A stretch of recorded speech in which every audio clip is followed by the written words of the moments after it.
hello, and thank you for joining us. Hello. Katie Holland, who is in Zanzibar. You always seem to be, whenever I've known you, you're always about to fly off or going to the airport to go to some other exotic location, usually to teach something related to belly dance or some female gathering or something like that.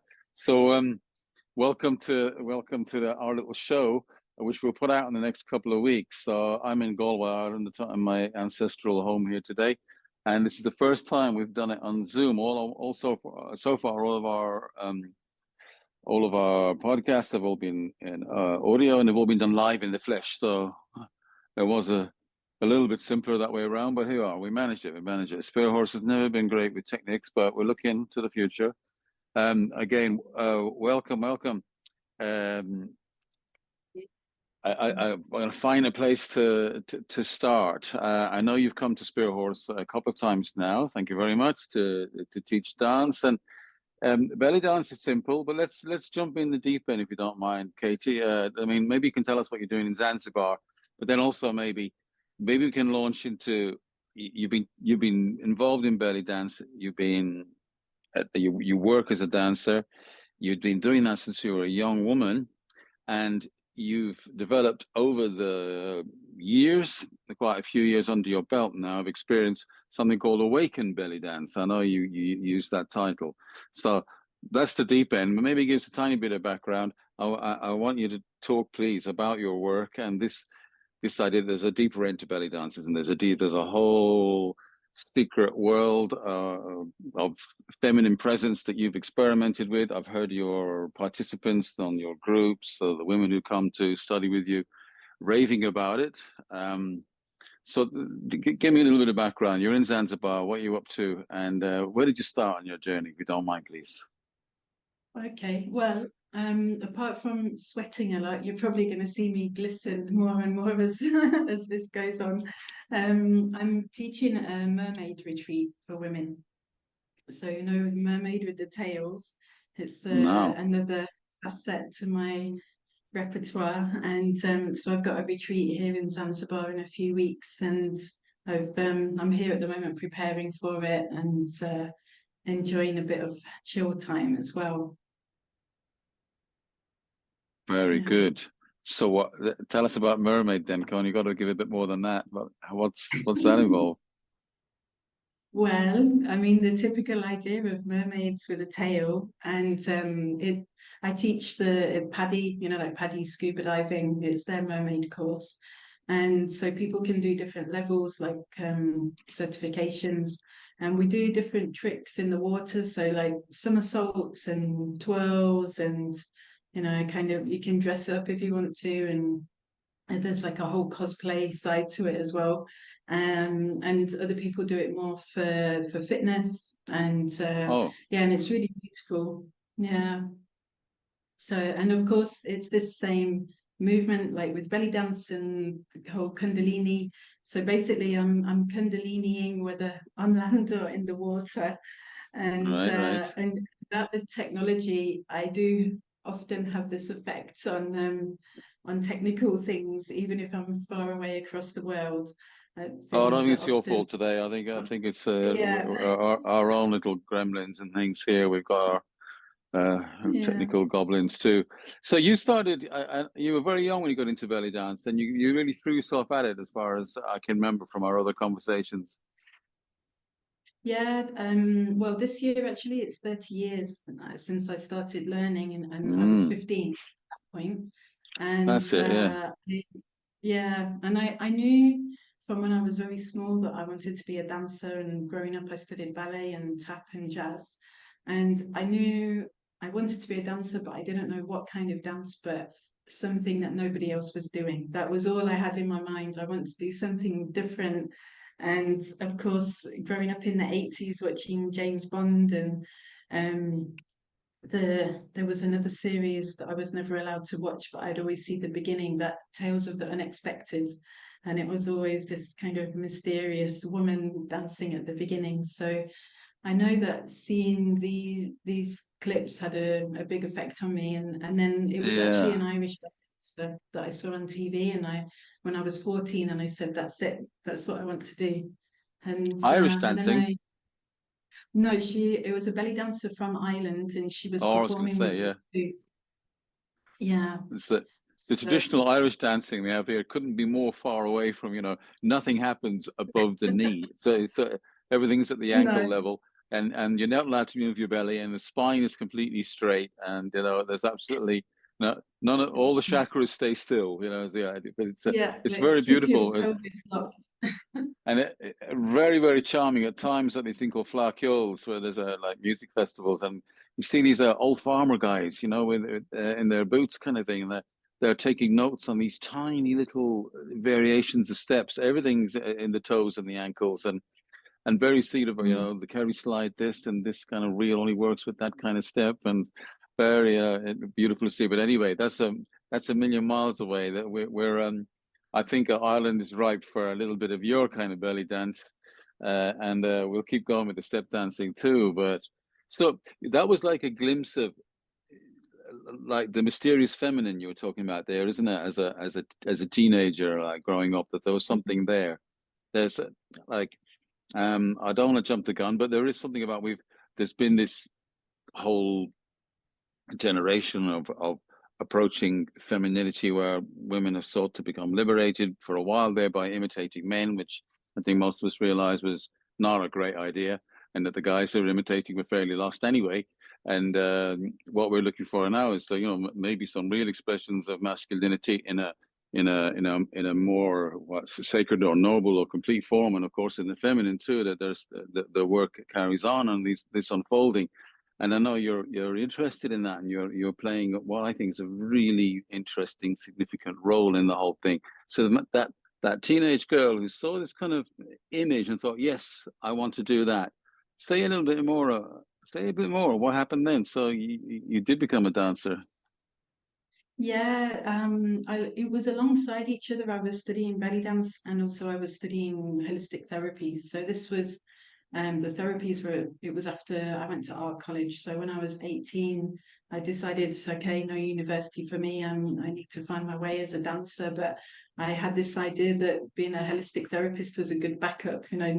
It wasn't, oh, I should get a corporate job because that was a good backup. I thought, if I learn massage and Reiki, this is my backup to belly dance.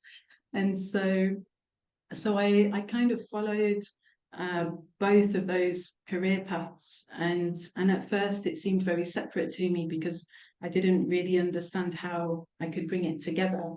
And Mm, then when I was 27, I was living in India, and my children were 4 and 7 at that point. They were there with me, and I had a big, I guess you'd call it a Kundalini explosion, and I was unconscious on the floor, and I was uh-huh. very much in the celebrity world in India. I was performing for all at the Bollywood parties and weddings, and for big corporates, and like the kind of elite of of the elite, really. I was in this world, but at the same time, I found it very difficult because there was, of course, a lot of pressure in all kinds of ways about how I looked, to sleep with people, to everything. And for me, I was like, I just want to be a dancer, like come and do my thing and go home to my kids.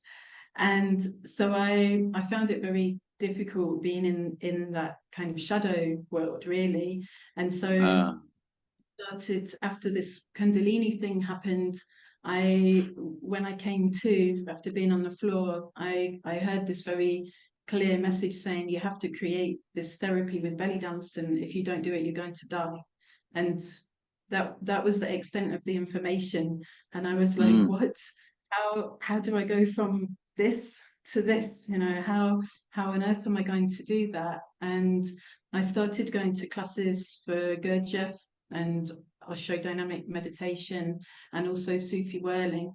A big part of that was to learn how to manage my own energy because it had gone crazy and I kept collapsing and having these very strong out of body experiences, uh, and lots of things coming to me that had been happening when I was a child.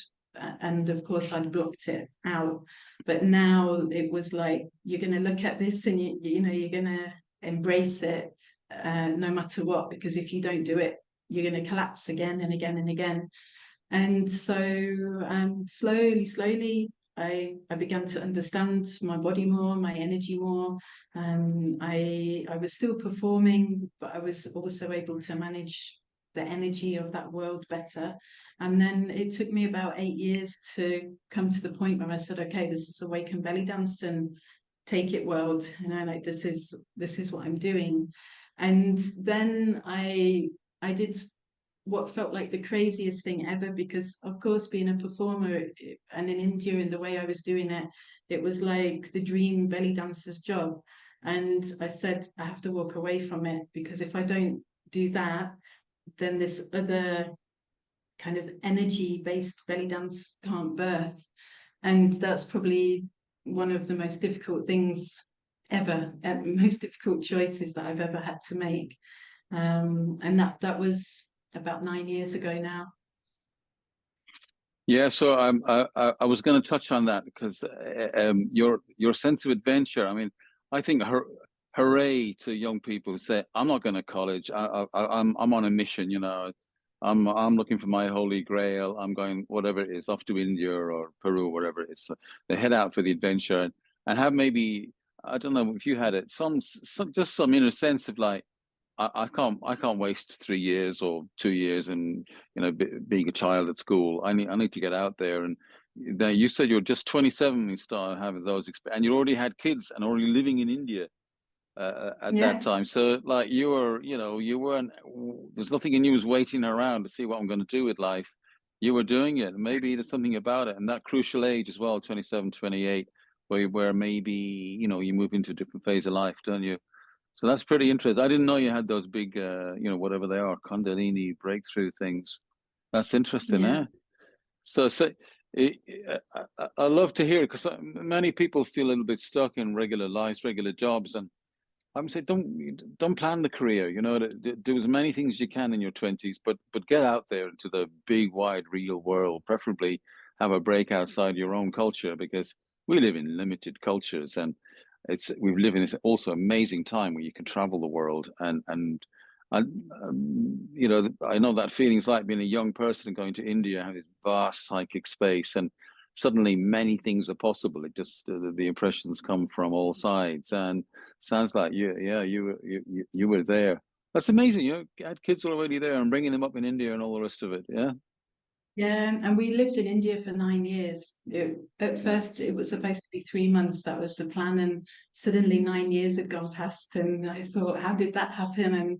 And I had so many adventures with performing, and I got to travel pretty much everywhere in India, and like I say, perform for the rich and famous, and I was the most Mm. well-known performer. So people, I don't know, like Mr. Vodafone, say Asia, would say, right, I want Katie. Right. And, you know, it was this kind of thing. And I'd get calls to go to, yeah, different weddings and fashion designer, Yeah. and, yeah. So So, glamorous and tempting, and yet the spirit came, and you kind of had your vision, really, that you've got to do something else. And that I don't know how you felt about it, but again, it's like one of these great stages in life. So there's a nagging feeling that you've got to do something else, and you have to let go of what you maybe have got so far, or what you'd worked towards, or what you thought you'd wanted, and maybe throw it away a little bit. Is that what happened? You had to, like you're saying there, you let go of a lot to go into the new unknown.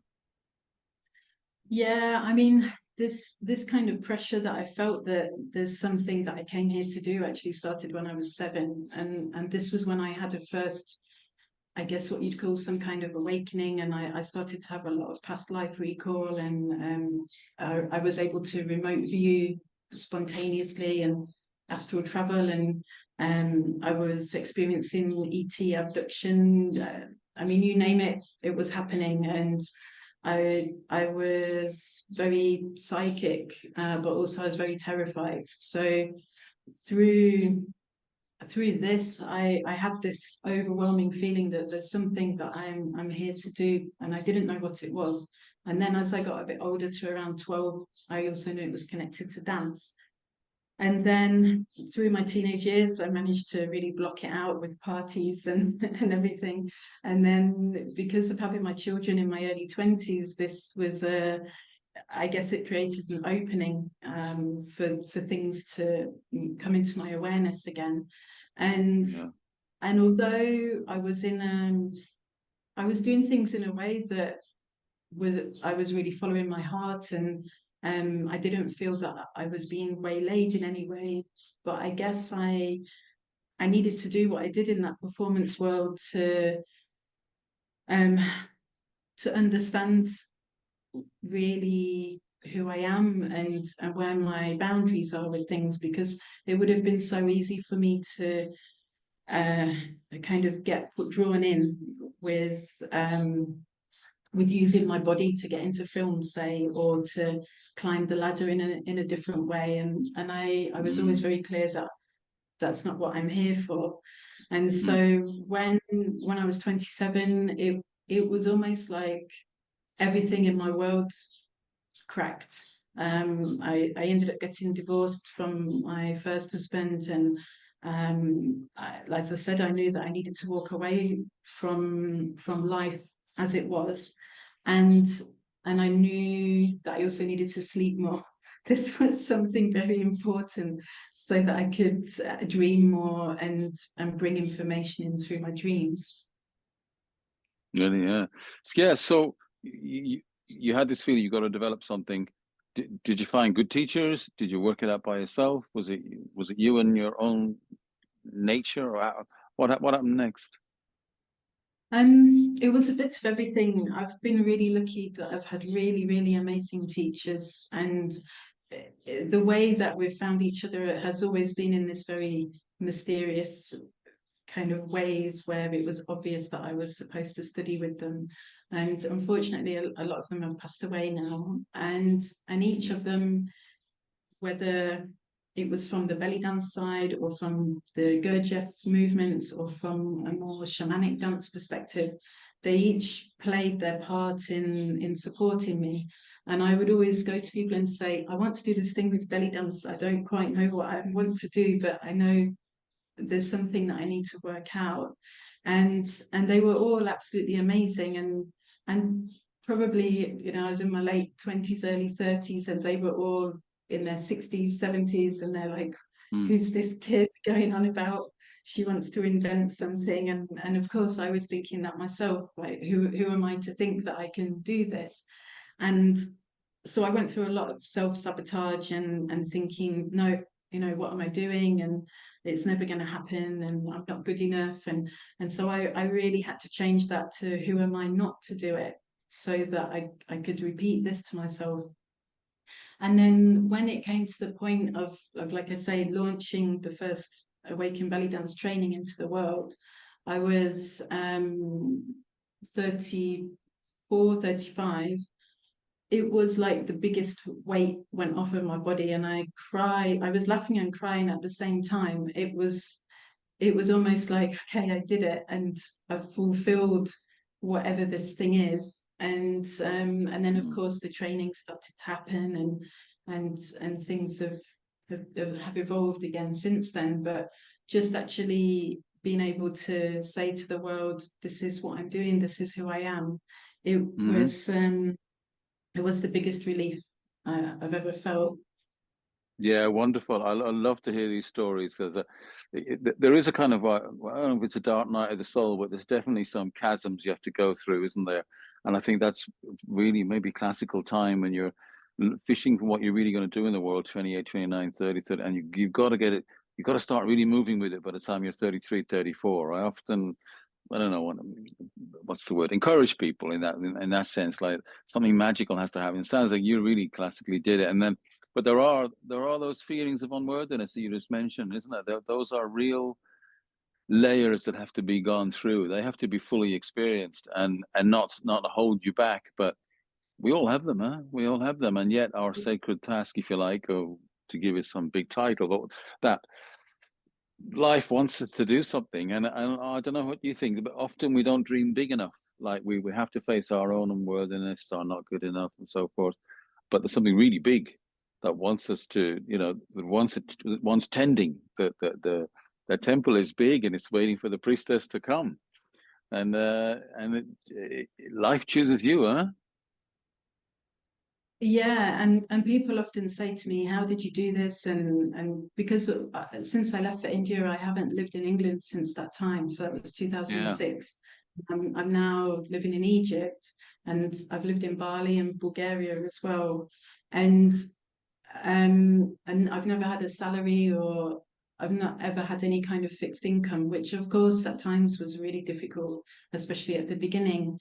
And when so my students, and they ask me and they want to leave their jobs or change things in their life, and I say yeah, to them, it's not so much that I'm special, like it's not that I'm this chosen one. Of course, I know I'm special, like everybody's special.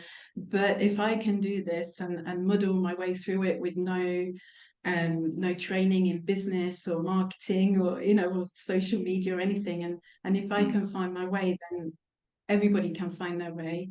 And it's the fear, I think, that and the fear of not having security, yeah. that Yeah, I think stops that's people. great for people to hear. Yeah, that so many of us think, well, maybe have that somewhere. That's a feeling. Well, could I do this? And well, if I can do it, everybody can do it. And it's there is there's magic in that, isn't there? There's real magic in it. Not specialness at all, but perhaps being driven from behind towards something, but also maybe what's it? Being willing to welcome into your whole body and being when the doors do open.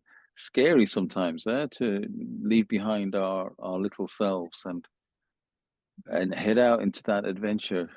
I love to hear it. I love the way you said it. I'm trying to say what you say, but love it.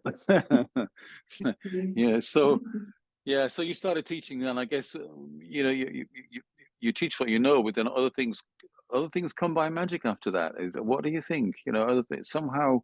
Yeah, you have to work hard and find the wisest people you know, but then your own magic starts to mingle with whatever traditions you've begun to absorb, isn't it? And if you're running a workshop at 33, 34, I kind of did something pretty similar myself actually, but then uh, what's the word? The spirit loves it.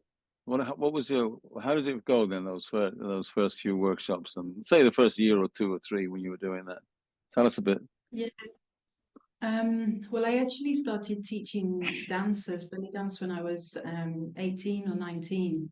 So Right. I'd already got 3, 4 years under my belt of training, and I started to assist my first teacher, and then me and my friend started to get asked to teach at festivals locally. This was in Leicester, and to perform together.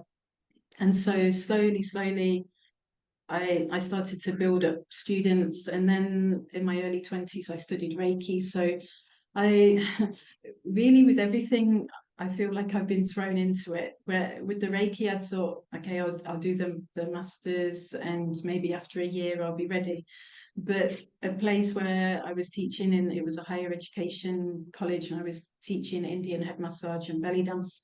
And the guy said to me, "Oh, is there anything else you can offer for this September, for the new term?" And I said, "Well, I'm taking my Reiki Masters in August, but there's no way I'm going to be ready for it, and I can only take 4 people." And he said, "Look, I know that you can do it, but you're going to have to teach 10." And I said, "What? No."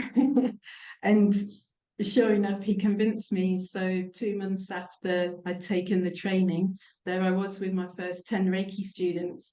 And in about 2 years, I taught almost 2,000 people, because the college were offering it at a lower rate than privately.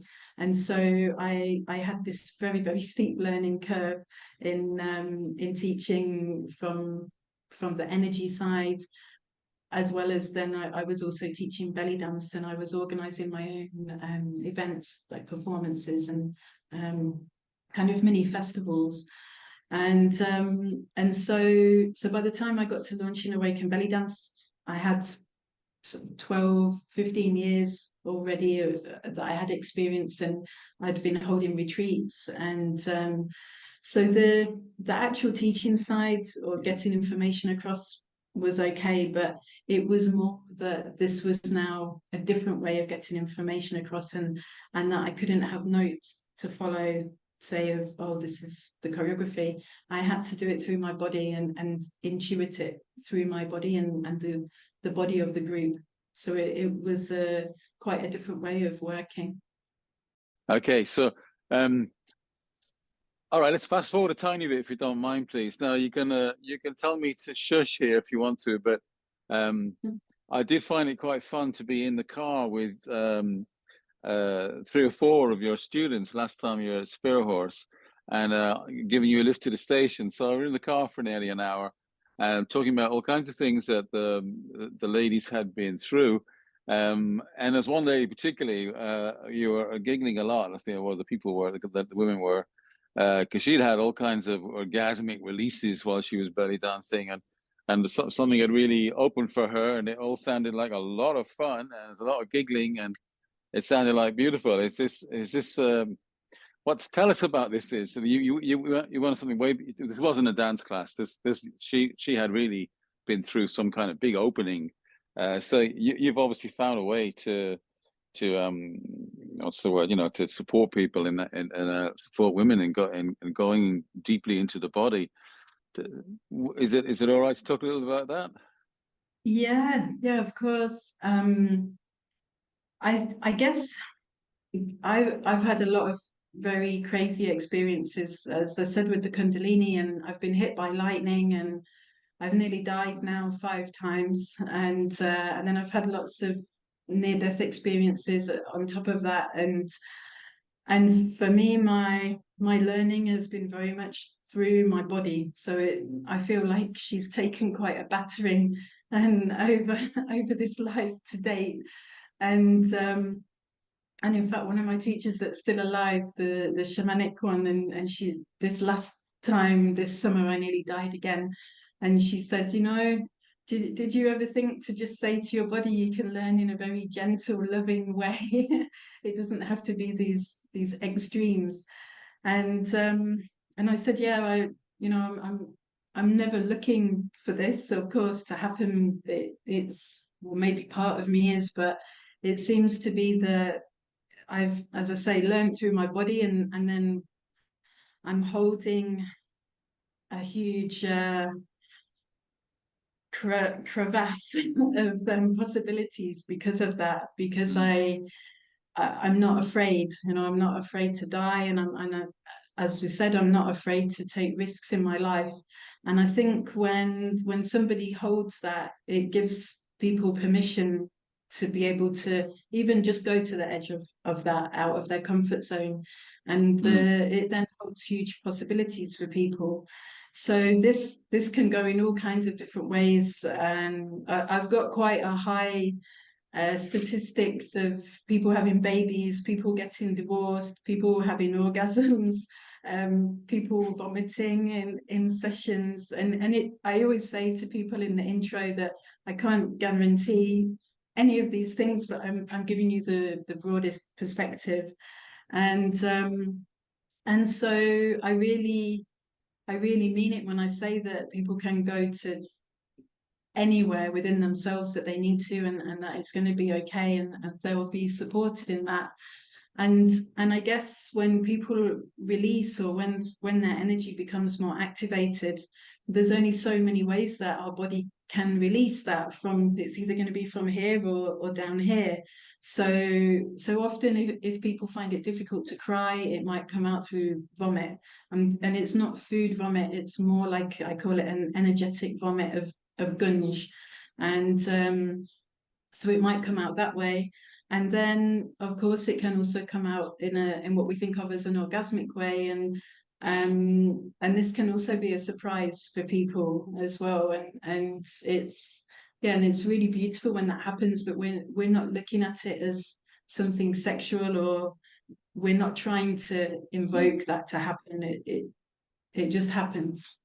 And I remember that conversation. It was really funny. Yeah, well, everyone was giggling about this thing, but I mean, everyone sounded quite joyous. That was a bubbly car ride. your women were well pleased with what they've been up to. What was it, for about 4 or 5 days or something? So I mean, I thought the whole, you know, the whole vibe I was getting was so delightful. This and fantastic sense of feminine power, strength, mystical, earthy, fun, released, you know, and fluid, and all the rest of it. So I loved having that vibe around at Spirithorse. I know you teach at all sorts of places, and you're going to come to us perhaps in the early summer. But you know, we've done a lot of work with sort of sacred man, sacred woman rituals and things like that. But and really enjoying the polarity, which is so somehow or other, I don't know, not such a popular way of looking at things these days. But I've really enjoyed experimenting with men and women working together and being sort of open to like the true face of masculinity, the true face of femininity, and all the different shapes and shades to come. But there seems to be like a secret that's been held down or repressed or been a little bit distorted for centuries and now decades of experimentation. But there's still like I don't know if I'm going to get shut down for saying this, some truly feminine, secret, mystical presence in the world that hasn't really been given, you know, the platform since I'm always imagining some ancient temple somewhere in some ancient times where women really, you know, had that full contact with it, some lineage. And of course, we've had all these repressive religions. We've had all kinds of political and coercive and empires. You know, we all know there's been thousands of years of repressing of feminine energy. As I said, I wanted to say at the beginning, I think copying men is definitely not the way forward. There's some other secret thing, and you seem to. Well, I don't know. I think you're holding one of the secrets, aren't you? You got the keys. That's why you've been. That's why you're having these experiences. That's why you're on a mission, isn't it? That's your holy grail. You're doing something there. Yeah, and I think this is one reason that people do have these orgasmic experiences, because I'm very focused about this being something that's embodied. I'm not into really this kind of woo-woo, and I'm not calling in angels or ascended masters or anything. I'm very much like it's in your body, and it's coming from you, and that's the only place that you need to look. There's nowhere else that you need to look for this information.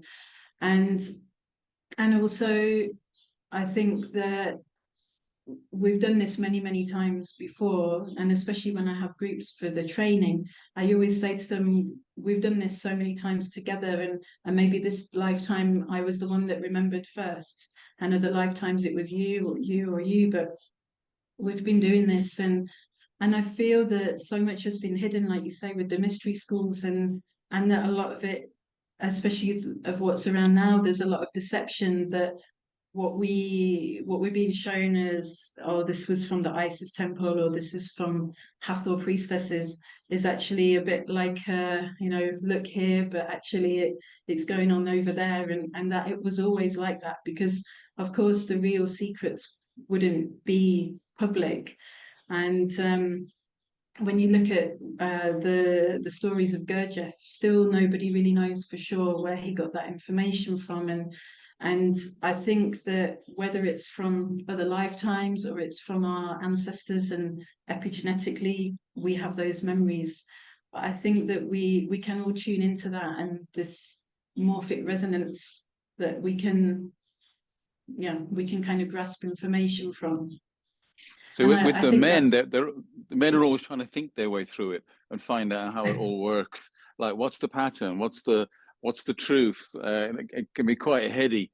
And I notice when the guys here in the kitchen and we're talking about our own little holy grail and the quest and how do you trying to line everything up, the girls get bored. It's like, oh yeah, you guys can carry on talking and thinking all night long. Yeah, but, it's that there is a genuine feminine thing of knowing in the body, isn't there? I don't know if I'm a bit bored of hearing this embodied word, but like we do, you know, at Spirithorse and my lab, I've seen lots of people experiment in many different ways, but straight into the sort of innate knowledge of the body seems to be something much more accessible for women, and they're much more interested in it. It's an energetic resonance with how things are, and then when you go into the body, there is that whole vast mystery to be explored. Like, and women seem to me to have that access and to be able to also to bring men into it.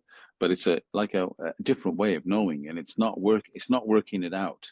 It's sensitivity, yeah, or the subtle energy, the little rivulets, the streams, all the little movements, and when they're listened to and followed, then maybe some of those explosions, it doesn't matter whether the explosions or not, but those subtle things, whether you're sitting still in meditation or wildly dancing, whether it's Shiva or Shakti, there's some strange knowledge there, isn't there? Cellular, kind of ancient, rooted, there from the very beginning when Earth, Fire and Water first started playing around together. Yeah, it's I think connecting to this sacred geometry that we hold in the body, and I think men can do this just as much as women, and lots of men actually come to my sessions as well, and lots of couples, which has been really beautiful. And of course, sometimes the men might feel a bit strange because there's often more women in the group, but it's going beyond the masculine and feminine. It's just bodies and souls being and connecting together through these movements, because the belly dance movements are all made up of circles and eights. So already it's sacred geometry, and when we move our body in those movements and these snaky movements, we're cultivating and building the energy up. So then it doesn't matter if somebody's a man or a woman, it's that they are energy, so it will happen anyway. So you're not just working with women, you work with guys too, huh? Yeah, and actually in Cairo a couple of years ago, I had a group where it was only men, and I had 12 men in the session, and it was a mix of Egyptians and Europeans. And I mean, I was terrified because we put this advert out that men's only, and we called it shamanic liberation dance, because we thought if we call it belly dance, then it might not be as encouraging for them. And then on the day, the organizer said to me, "No, it's completely booked out." And I was like, "Oh no, now what do I do?" How, but it was something that I'd felt so strongly that I wanted to also push myself more as well by working with men in this way. So I really love it, having mixed groups too, because it's also more learning for myself, and how to work with other people, and also from lots of different cultures as well. I mean, what you're doing is way beyond just dance, isn't it? You're deeply connecting with the energy body, isn't it? That's what you're up to, I think. I haven't been in one of your classes because it's always been for women when I've been around. But isn't that what you're really doing? You're really exploring the length and breadth of the energy body, which is a vast exploration. It's a meditation. Yeah, and I mean, you've hugged me plenty of times, so I think you felt you didn't get electrocuted, but you felt it. No, but I've seen the transformations in the women around you, or just how much they love and appreciate what you're doing, how much it means to them, and it's a path that people are quite joyously experimenting with. That's what I've noticed, and there is that flowery femininity with it, which I to be honest, I do love to see. It's something that I think has been hidden and lost, and that our culture has been so dominated, and was such a mechanistic age, and so much thought and mind, and even like you've lived in India so much of the time, and you've lived in Egypt and place. Like when I come back from India, I see how people walk in the street here. It seems almost mechanical, the men and the women, whereas especially the women, but men as well in the East, their body flows, they're not thinking. The Western people start to look like a brain on a stick, where the people that are a little bit nearer to the earth or more rooted in their ancient cultures, they're in their bodies, aren't they? The hand gestures, they're speaking with their bodies. There's a loveliness to it. I miss it when I get off the airplane. You're right back somewhere in Western Europe, and everyone's super educated, and they can think their way into heaven and hell, but they're not sort of as present in the body. And there's something, yeah, there's something we have to discover there, isn't it? And maybe in our own culture where we come from, I was brought up in England too. People don't really dance, and when people learn to dance, it seems to mean an awful lot to them. To find themselves maybe without thought, moving, wild, perhaps with some drumming or whatever, but lost in it, and then that lostness, finding something else.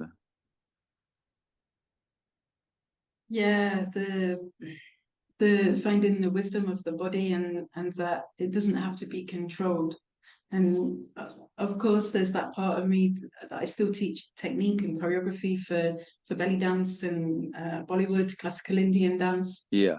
And so there's that part as well, and that I still really love to perform.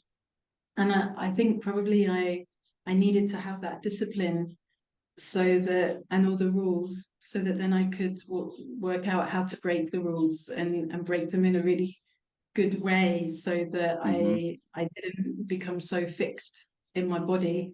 And I think, like you're saying, the West, the society is set up in such a structured way of people are in boxes, whether it's self-imposed or it's been imposed onto them, and the learning dance from a technique perspective helps to stay in a structure. But then what can be possible to step out of structure and find this other chaotic dance, and what I think of as the undomesticated feminine. What can she bring to us? Yeah, this chaos and so forth. I always joke about this sacred space that we're aiming for called out of fucking control. And it's where we need to go. The world is dying almost from control, efficiency, precision, and the wildness. And as you say, isn't it? When there's a form, and it maybe not master the form, but give it respect, then maybe it creates freedom. It creates a platform. There is such a thing as discipline. If you want to go wild, you can't just go straight there.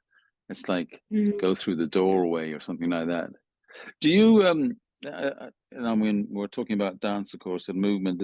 Do you use meditation, sitting still, any of those sort of practices?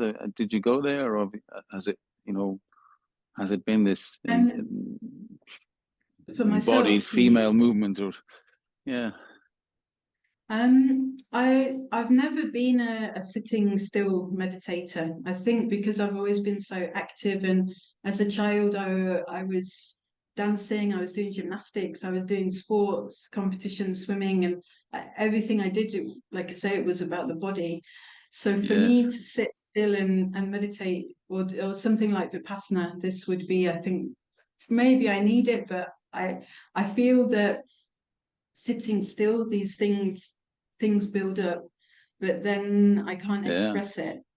For me, the expression and the healing comes through the movement. So and I think that's why I liked the Osho dynamic meditation so much, because it's got this kind of movement of energy through the body, and I could express freely. And I've thought about this a lot over the years, and I just thought it's just not for me, this sitting meditation, and Yeah. it needs to be embodied. Well, we're all intrigued by this. This usually is a kind of feminine lineage. It's like Lala and these great poetic ladies who were always seem to be dancing and spontaneously speaking and singing, and maybe a lot of bhakti sort of energy or divine energy, but being moved. They weren't necessarily like great meditators. They were like, what's the word? Almost like thrown around by the divine chaos of life and moving with it, and Yeah. that's another side of it that's just so delicious, and so maybe it's, well, maybe that's just something beautiful. But it's been around, and those wild women were those holy ladies were fondly remembered, for for that sort of abandonment, and maybe that abandon, chaos, out of control, let go. It's like some divine offering. I mean, it is a way of life, perhaps, and let the guy sit still and try to be Shiva and sit in a cave for 10 years. Yeah, and how can you also be in the world in your chaos or as the chaos and still find your way through? So I like this idea of being in the world but not of it. So I still, you know, I do my retreats and things that I organize, and I have this structure through my kind of business life. But within that, I can still be in this flow and this kind of chaos, but chaos that's productive, I guess, or that where I can explore myself. No, Whether that's you always seem to have a ancestors. flow going. You seem to like the swan that is flying off to the new sand, the new shore somewhere. You do seem to have some great flow in your life. You're there with us in that wild wet Wales, and then I get a little sort of photo postcard from some sacred mountain, some desert somewhere. You do flow like that, don't you? You're a wild bird. You're flying from one shore to the other, and you seem totally at home and comfortable with it, and not on any kind of trip either. I've found you to be a really earthed person. It's straightforward and to deal with, and which I like. I like it both ways. Oh, I'm going so wild, yeah, but contactable and present, Yeah. earthy. Those are good qualities. Do you feel you got to where you want to be, or is it just it's an endless exploration? Are you ready for I some think big it's, change, or you just flow on? How do you feel where you find yourself now? yeah, I'm partway through writing a book. I know this is Uh-huh. a big step for me. It's slow going, but it's going. Um, I think it's probably going to be an endless flow from how things look, and I I don't know where that will lead to or what that will be, but I know that I'm on a huge journey of healing for myself and especially with my ancestors as well. That this is very prevalent in my line, and I've got a big connection to Ireland with my ancestors, and it's yeah, I think that a lot of that has led me in my life where I didn't realize that when I was younger. It's been more the last 5 years that the things that I was holding that were ancestral and didn't realize that it wasn't present now, but things that were guiding me, and also many things that I had to heal and let go of as well, and realize Mm. it didn't belong to me, those patterns and things. So yeah, I think flow is it's worked up until this point. So Sometimes it seems to me that when I've done like some of the deepest work, that all I ever really achieved, if there was anything achieved, was somehow heal the ancestral line. I mean, I got Irish background too, so there was a lot of need for healing there. And at the same time, as you just mentioned there, to rediscover something more ancient. So you might have to go back through 30 generations or something to go back to the original place where something still has been carried down, but it hasn't had a chance to express itself through all sorts of repressions and wars and conflicts and so forth.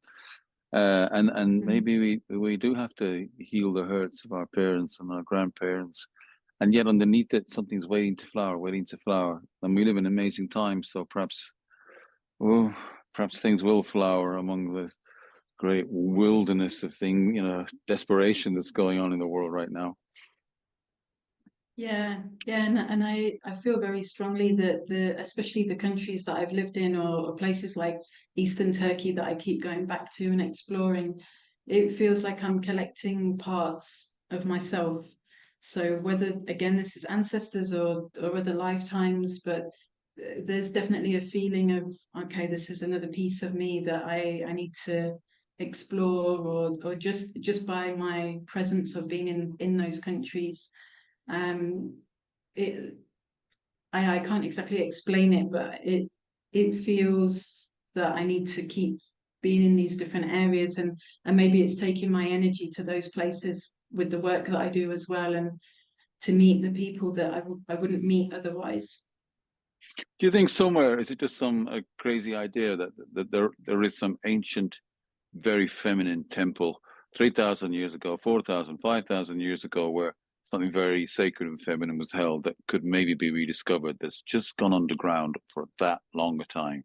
Or is that my is that just a strange, is that just a dream? Or what, I don't know how to put it. There's a sense of something's been underground for a very, very long time, but it could possibly just come alive now that the earth is in such desperate need of this wilder, more beautiful, more flowing, and deeply feminine and deeply masculine energy. But do you have a feeling like that, or an idea like that? Is the little pockets have kept it alive, but it's been held back by so many religions and by so many, something happened in the discovery of agriculture, and then society seemed to become male dominated, but still underneath it there's a secret breathing that has been held down and doesn't quite know how to sprout and flower or branch out.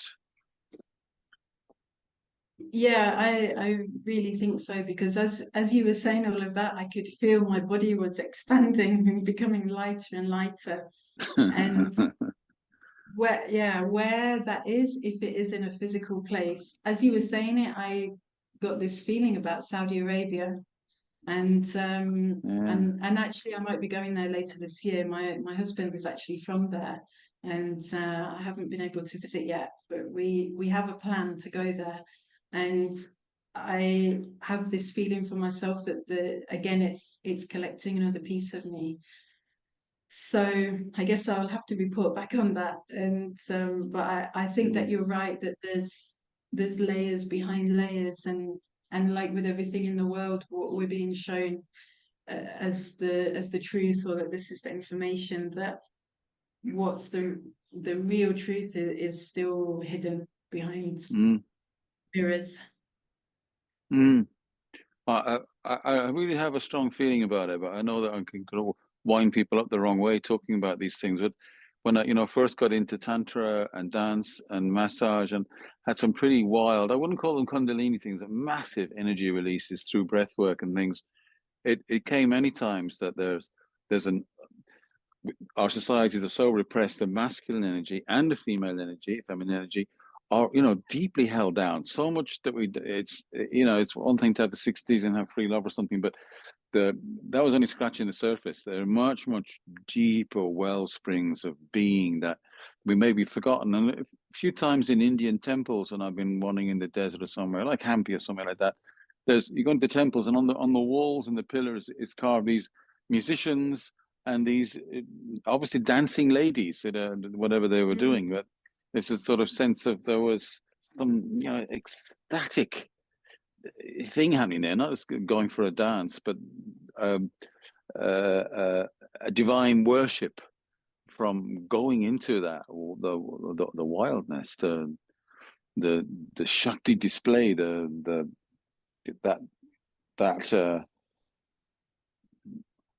womanliness that cannot be controlled by anybody. So there's some divine thing that's just sort of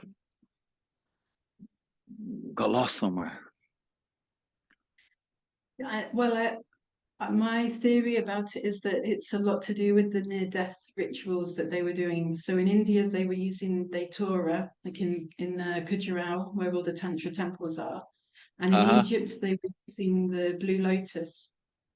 So both of these, flowers, they're connected to the resurrection, life, death cycle.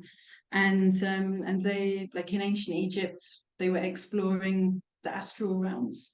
And I think this is why I've had so many of these deathing experiences, because that's when I got the main information come through to me about, I mean, even the logo and the name Awakened Bellydance, it came to me in one of those moments, and it was so specific. Even the font, it was like it has to be the same font as in Star Wars, it was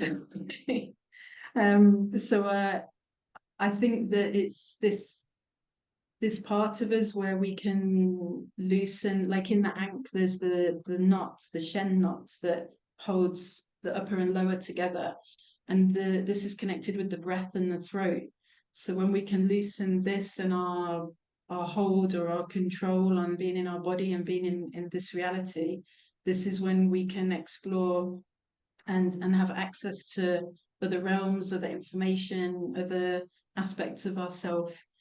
And I think this is what they were doing in those ancient times, and from in Khajuraho, the same kind of thing, that they were having these days, week-long rituals where it was very connected tantrically, and but also in this invoking through the datura to almost die but still be here. And Yeah.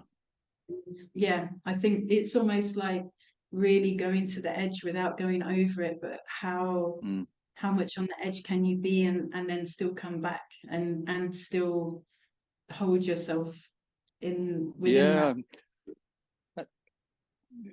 You seem to have a feeling there. I often wonder what were those ancient Egyptians really up to. But this our culture, it doesn't have enough ecstasy. It's not ecstatic, is it? It's like we're searching for the ecstatic moment where you know yourself by not being in control anymore. You go beyond what you know, beyond thought, beyond the limits, and maybe whether it's datura or the wild dance or something like that. Our culture is searching for that. We've got so much manipulation of the world, so much, we've learned to control nature in this horrible way, you know, for small profits. And hopefully we can find it again before it's too late. The ecstasy of living. You've got to go there. You still feel that in India someplace where they're singing their songs, and they're heading there. They're going straight for there. Let's keep singing until the whole village is ecstatic, that everyone's like, you invoke the gods and until they come, until they've arrived, until they're there. And we don't have that in the West, do we? Like, where you came from, was it Leicester you came from? I was brought up in Birmingham, there's not much ecstatic spiritual immersion going on in the streets where I came from. And I was looking for it, and the whole culture's looking for it. And our world might be not saved exactly, but we can't live without it. What do you think was going on in Egypt then? What's your feeling under the ancient Egyptian sun? What do you spent a lot of time in Egypt, so what do you think? Yeah, I've been living in Egypt for 3 years now, and I'm working with the Blue Lotus for 4 years. The Blue Lotus is everywhere when you go to temples, or even in the modern day logos for the police and different corporate groups. It's like the Lotus consciousness is there, but it's not there. But in all the temples, everywhere you look, there's Lotus, but nobody talks about it. And there's spells in the Egyptian Book of the Dead about becoming the lotus, and they found lotus flowers in the mummy wrappings, and the oil was used as part of the embalming. So it was obviously something very, very important and very revered. Of course, nobody knows exactly, and I can only say again from my own experiences with it, and then I've been working with groups through dance and the lotus as well, and that it's a very subtle plant, but very, very powerful for dreaming, for psychic development, and again for ancestral work. And it's almost like the lotus guides people or brings to people in what's pertinent for them. So there's much more of a synergy with it, where everybody has their own individual gift and role, and at the same time all working together to bring all of that, so that it's not so much in a hierarchical way. I feel that a lot of what was happening in Egypt, we haven't been told. And I also have this theory about the Ankh, that it was some kind of hard drive to transfer consciousness. Because when you read I don't know if you've read the Emerald Tablets, and he Thoth or Tahuti, he's talking about he was in thousands and thousands of bodies, but he didn't have to be reborn. He transferred, basically he's saying he transferred from body to body and regained all of his knowledge. So he lived for however long. And I guess when one body got worn out, he went to the next one. And I feel that, I mean, this is just my kind of intuitive feeling that the Ankus is somehow connected to that, in that they were able to transfer consciousness through it from body to body. We'll see if we find out about that. But they definitely knew a lot of interesting things, I think. And of course, a lot of information also came from Ethiopia and Sudan. That's where the Blue Lotus came from, and lots of the ancient teachings as well. And then people talk about the connection with Atlantis and people going to Egypt. So yeah, there's a lot to be explored there. So what do we do? Drink loads of it and dance? What? No, you don't even need very much. 2 or 3 drops. 2 or 3 And drops, like yeah. I say, it's very subtle but very powerful, because I've had more drops sometimes. Maybe I've thought, okay, I'm going in a temple in Luxor and I want to have more.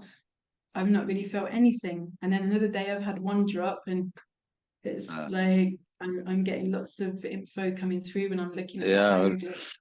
You gave me a So beautiful bottle of the oil last time I saw you. So you gave me a choice, and I said, yeah, I'll go with the oil. But the lady I live with was absolutely delighted. Oh, you got really good stuff. Oh, yeah. So just to smell, it was like, wow, this is the real thing. Yeah, great. So I think again, maybe that's also part of the feminine mystery. So she straight away was locked onto that. Okay, so you're planning to come to Spirithorse, if we can talk about that for a minute. And yeah, I mean, it's a place where, we've got waterfalls and wild woods and all that. So tell us what you want to put, what you want to put on there, or we just a called little it bit Wild about it. Camp. Yeah, it's Awakened Bellydance Wild Camp, and I was looking for a long time for a venue to do something like this, where if we wanted, we could be naked, and that we could be completely immersed in nature and to feel safe as well. So when I came to Spirithorse, it ticked all the boxes, and meeting you and your background, and I felt like, okay, this is really something that can hold us, and we can be this undomesticated feminine, and at the same time be really held by the delicious food. And when we came last year, it was so great, all the guys in the kitchen, and they were really kind of with us, and we felt so, we just felt very nurtured by everybody. um so we're planning a Thursday to Sunday, and we'll have different dance sessions of Awakened Bellydance. We'll have different focuses for the energy centers, and then we'll do things like yoni steam and also Blue Lotus. We'll do a ceremony or two, and the sauna, and it will really be like led by the group in where we go with it. And there'll be several facilitators, so that there's lots of people to hold the group.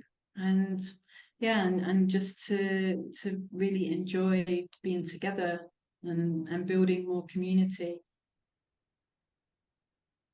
Just shame about our weather. He's saying all the right things, by the way, make it sound very, very, very nice. We do have that beautiful seclusion, and everybody loves it, the wild waters and the rocks and the woods and everything. If it just was a little bit warmer at times.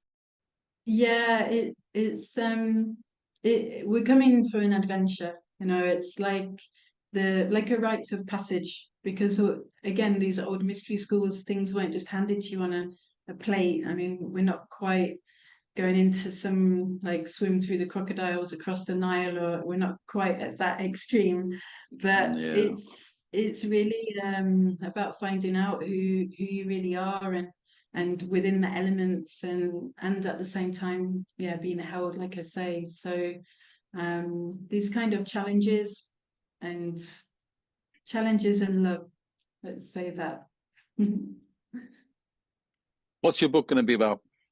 Well, I'm just going to do all this, but tell us a bit. It's about my life, all the crazy things, and like an expanded version of this interview, I guess, and or very expanded. So yeah, it's about lots of experiences that I've had, and yeah, and then the culmination of Awakened Bellydance and since. But things keep happening to me, and I'm like, oh, okay, I need to put that in it now. All right, something will happen that then makes sense from when I was 17, and it's a very non-linear book, I guess. It's quite spiraling. If you So had a message, I if think, you had a message for the world, I'm fishing for something here, right? If you want, you know, if you wanted to say something out there to men and women, or to women, is there something you want to say? Is something you want to get across? oh, oh, that's hard. There's so many things. I think, yeah,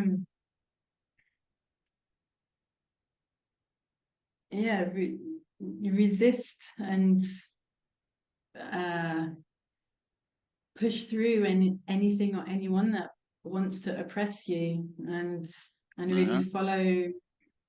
follow your whole bodied knowing, whether it makes sense or not, because many things that I've done wouldn't logically make sense to people, but they were all part of me following my passion.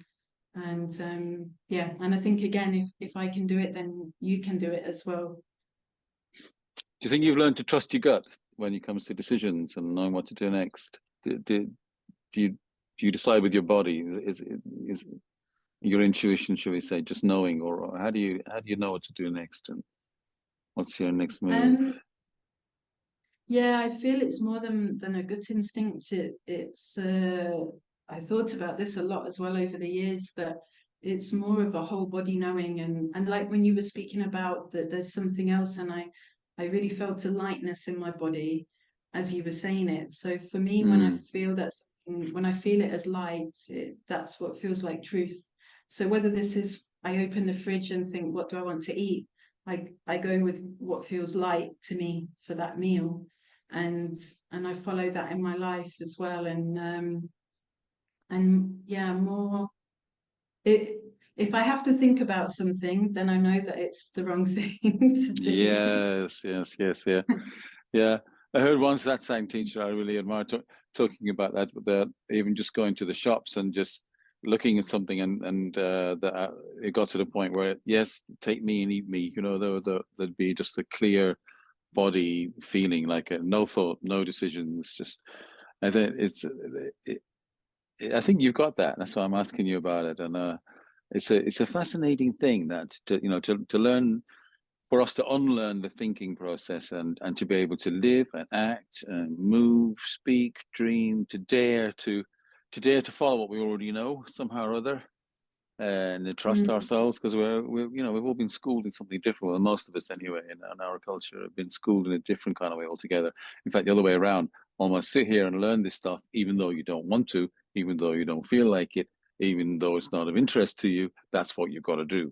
And then to unlearn that, it's like to follow I won't say the ecstasy of the body, but there is something ecstatic in life. There's the flowers, the bees, the grass, the rain, the storms, the whole thing is so totally alive, and it's us that sometimes that's not not capable of participating in that aliveness, not lose ourselves enough to be part of that whole breathing, magnificent intelligence that life is. So I think you've got a handle on that somewhere or other. You've flowered in somehow or other, in your own daring, cutting out a path for yourself.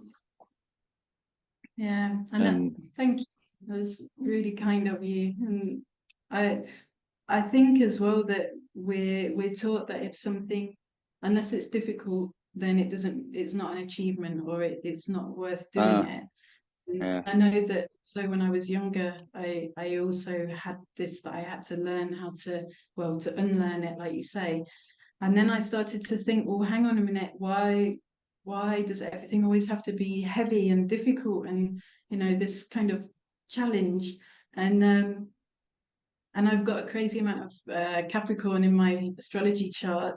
So Capricorn have this kind of, climbing the mountain, and I was thinking, Yes. no, there has to be an easier way. You're And certainly not, and you're no so typical Capricorn, that's for sure.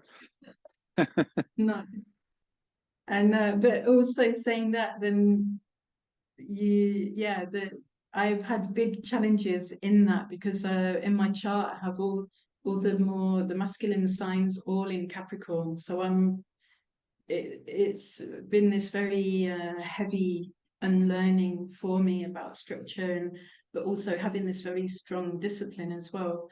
And I think when I realized that I could follow what felt light and keep following that, then things might still be a challenge, but I was following this lighter path with it, and I didn't have to put myself in situations that were this endless difficulty. And then Mm. life became a lot easier and happier after that. Mm. Beautiful. Yeah.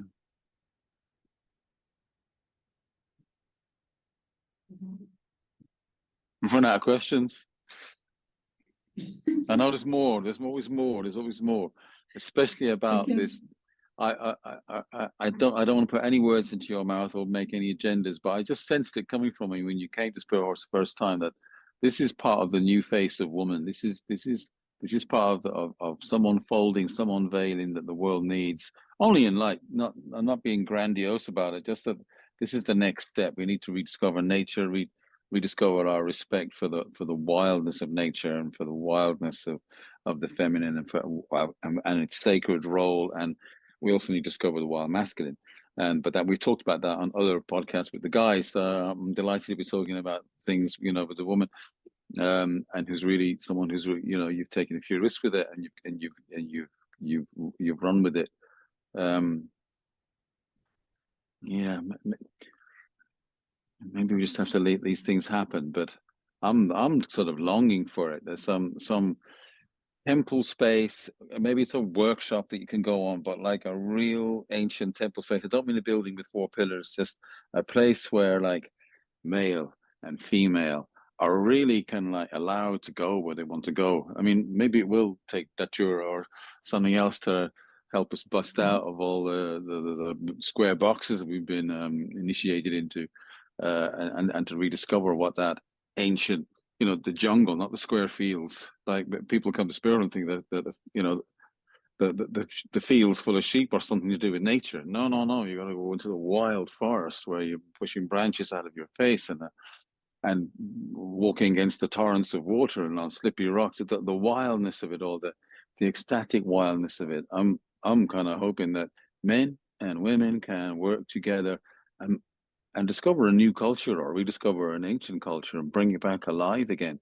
And it's not just that it needs belly dance, but we need everything. We need all those little doorways and avenues into an ecstatic way of living. So when you came along with that your class, I just thought, well, this I told the boys that they want these women supported. You make get them good food, give them whatever they need.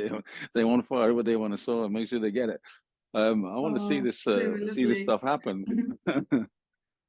Yeah, thank you so much.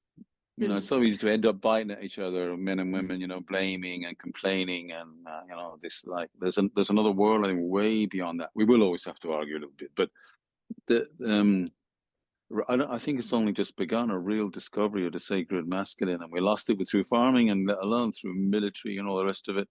And at the same time, something terrible happened to the world. And when we started to control nature and started to farm, something happened to male and female. So it might take us another 1,000 years or something like that if we get any time. But it would be beautiful to give things a shot if there's a hope of working together and then not throwing away the sacredness of the polarity. I'm doing the talking now, but That's those are great. things I saw that you're bringing. I'm sort of always trying to find words for a typical guy. Yeah. But anyway, I want to throw that at you. I think it's if we don't mind, kind of a compliment for what you're bringing and what the spirit seems to have guided you to bring forth, to support. And I'm sure there's hundreds of women going, yeah, something along those lines. Anyway, sorry. No, I was going to say over to you. Anything you'd like to say? I think we've had a good chat, and if there's anything else you'd like to throw out into the world, I'd love you to tell, let rip. Yeah, I guess for the people that are listening to us and on this podcast, there's a reason that they've been drawn to listen, and I know sometimes talking about chaos and being naked or orgasms and things, people can feel a bit nervous about this. So but I feel that the people that find me, however that might be, it's because there is some kind of resonance there, and people can have very gentle experiences as well. It's not all kind of wham bam. Yeah. So maybe for people listening, you're here for a reason, and maybe go and try a session, whether it's with me or with somebody that's trained with me, and see what might happen for you. And I do lots of retreats, as I said, and workshops, and then we have the wild camp, so that there's lots of opportunities, and also facilitators around England as well. And yeah, give it a try, and your life might completely change. Okay, so if people would like to find your work, where can they find you? On any social media, if they look for either Katie Holland or Awakened Bellydance, they'll be able to find me. On YouTube, there's lots of interviews, podcasts, and there's free sessions as well. And my website is awbdance.com. So it's for Awakened Bellydance, but shorter. And I have a newsletter, so every month I send out information about what I'm doing. Yeah, so you travel a lot, and you're not always obviously that you're based outside the UK most of the time. But you do have people that you've trained that are more resident here, or that people can go and see. Yeah. Okay, cool. Go on. Anything else? I don't think so. I think it's everything for now. Yeah. No, thank you so much. I'm happy to I've had some sort of chance. I'm glad we got past the technical difficulties. We managed to catch you in far distant sunny Zanzibar. Yeah. Thank you so much, Katie, for coming along. And maybe we'll chat again sometime. Let's see how things go when you visit. It's at the very end of April. Thanks to new planning things, we can have courses at the end of April and don't have to wait for May to come. So you're in the UK at the end of April and around that time, aren't you? If people want to connect with you, and perhaps they'd like to come to Spirithorse too and see you. Thank you so much for bearing with all our technical things and for joining us on this Spirithorse podcast. And we'll let you go and let you get on with whatever you're doing. Yeah, I'll send you some mermaid photos. Oh yeah. All right. Good luck in the oceans, mermaid time. All right. Yeah. Thanks so much. See you Thank in the summer.